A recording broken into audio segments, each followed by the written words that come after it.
বন্ধুরা, আজকের ভিডিওটি মূলত একটা ভেজিটেবল গার্ডেন্স নিয়ে। আমরা অনেকেই চিন্তা করি যে আমরা ছাদ বাগানে কিন্তু আমরা সবজি গাছ করব, আর এই সবজি গাছ করার জন্য কিন্তু প্রপার চিন্তা ভাবনাগুলো ঠিক মাথায় আসে না আমরা কিভাবে করব। চলুন আজকে তার সমস্ত কিছু একদম স্টেপ বাই স্টেপ আপনাদেরকে শিখিয়ে দিয়ে আপনারা কিভাবে সবজি গাছ করতে পারেন, যেভাবে আমি নিজের ছাদ বাগানে করেছি এবং সেগুলিতে সফল হয়েছি এবং প্রচুর পরিমাণে কিন্তু সবজিও ধরা শুরু হয়েছে। তো চলুন সবার প্রথমে আমাদের যেটা করতে হবে সেটা হচ্ছে আপনাকে বাজারে গিয়ে একটা ফলের ঝুড়ি আপনাকে ক্রয় করতে হবে, যেটাকে অনেকে বলে ফলের ক্যারেট, সবজির ঝুড়ি, অনেক নামে চেনে। এটা কিনতে গেলে অন্তত আপনাকে 70 থেকে 100 টাকা আপনাকে দাম দিতে হবে। এবার সেটা নিয়ে আসার পরে আপনাকে সেটার মধ্যে মাটি তৈরি করতে হবে। যেহেতু আমরা সবজি গাছ লাগাবো তার জন্য এখানে মাটির মধ্যে যদি আপনারা গোবর সার বেশি পরিমাণে ব্যবহার করতে পারেন বা ভার্মি কম্পোস্ট ব্যবহার করতে পারেন তাহলে খুব ভালো হয়।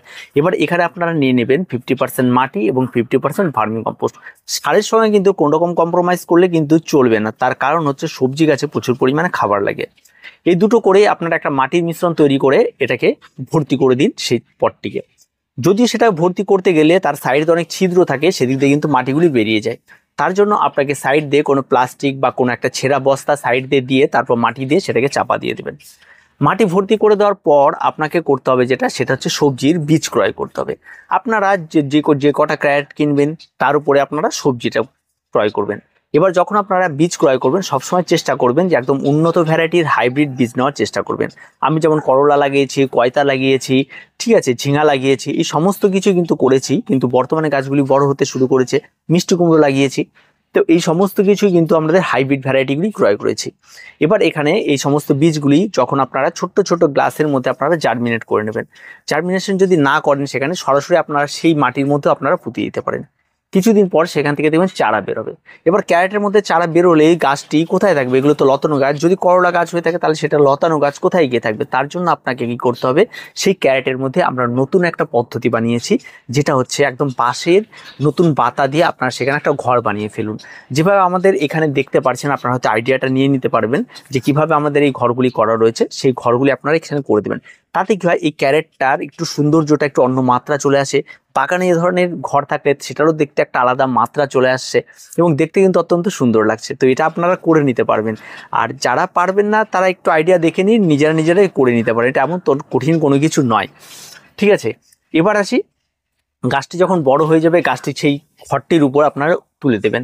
তুলে দিয়ে সেই ঘরটির উপর দিয়ে বারবার করে ঘুরিয়ে দেবেন। এবং যেহেতু ছোট্ট জায়গা তার জন্য হাইব্রিডের গাছগুলি বলেছিলাম। আর ছাদ বাগানে তো আমাদের বড় একটা জায়গা তৈরি করে সেগুলি করতে গেলে তো আর ফুল গাছ হবে না, তার জন্য এই ছোট্ট জায়গার মধ্যে। এবার যেহেতু মাটির পরিমাণ বেশি আছে তাই কিন্তু এখানে হবে। এবার এগুলি যখন বড় হয়ে ফুল দেওয়া শুরু করবে এই সমস্ত গাছগুলি, তখন প্রথম আপনাকে যেটা করতে হবে সেটা কিন্তু আপনাকে বোরন, আর আপনাকে এখানটা নিতে হবে যে কোনো একটা মাইক্রোনিউট্রিয়েন্ট, ঠিক আছে, বা অনুখাদ্য। এই দুটোকে নিয়ে আপনার 1 লিটার জলে দুটোই 1 ml করে গুলিয়ে নিয়ে আপনাকে সুন্দরভাবে স্প্রে করে দিতে হবে সমস্ত গাছে। স্প্রে করা কমপ্লিট। এবার আসবেন গাছের গোড়ায়। এবার গাছের গোড়ায় আপনাকে এখানটা খাবার দিতে হবে। আমি কিন্তু এটা সম্পূর্ণ রাসায়নিকভাবে বলছি, কারণ অর্গানিকভাবে এটা কিন্তু করা সম্ভব হয়ে উঠবে না কিন্তু ছোট জায়গার মধ্যে। এবার যখন আপনারা গোড়ায় খাবার দেবেন, গোড়ায় খাবারের মধ্যে আপনারা এখানে নেবেন এনপিকে 12-61-0 2 গ্রাম।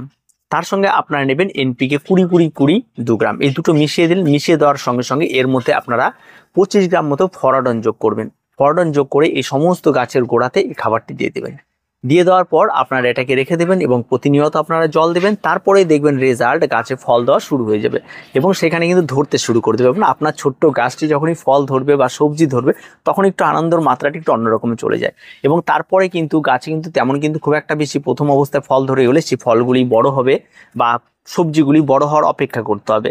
সে অপেক্ষা করার পর সেগুলিকে কেটে নিতে হবে। আবার যখন আপনার আরেকটি লট আসবে তখন আবার আপনারা স্প্রেগুলি করবেন। এতে কিন্তু করতে হবে। এবার আছে গাছের রোগ পোকামাকড়। এই সমস্ত সবজি গাছ করতে গেলে কিন্তু প্রচুর পরিমাণ রোগ পোকামাকড় আক্রমণ ঘটে। তার সঙ্গে সঙ্গে যেমন পাল্লা দিয়ে পেস্টের উপদ্রব ঘটে তেমন ফাঙ্গালেরও ঘটে। তার জন্য অবশ্যই আপনাকে এখানটায় 15 দিন অন্তর একবার করে আপনারা নর্মাল পেস্টিসাইড আপনারা স্প্রে করতে পারেন। যেমন সুপার কিলার হচ্ছে কম দামে, সেটি স্প্রে করতে পারেন। এবং নর্মাল পেস্টিসাইড সাপ যেটা পাওয়া যায় অ্যান্টিফাঙ্গাল, ঠিক আছে, সেটা আপনারা স্প্রে করতে পারেন। এই দুটি যদি আপনারা 15 দিন পর যদি স্প্রে করেন তাহলে আপনার গাছ সম্পূর্ণরূপে রোগমুক্ত থাকবে এবং আপনার গাছে ফলনের মাত্রাটা অনেকটাই বেড়ে যাবে। তো এতক্ষণ হয়তো দেখে নিলেন যে কি পরিমাণ ফলন হয়েছে এবং কি পরিমাণ ধরেছে এবং অন্যান্য গাছগুলি কতটা পরিমাণ বেড়েছে এবং প্রত্যেকটা সম্পূর্ণ নিরোগ একটি গাছ। এবং এই সমস্ত গাছে যখন আরও সমস্ত সবজিগুলি ধরবে সেগুলি আপনাদেরকে দেখানো হবে। তো ভিডিওটি এই পর্যন্ত এবং আইডিয়াটি কেমন লাগলো অবশ্যই জানাবেন কমেন্ট বক্সে।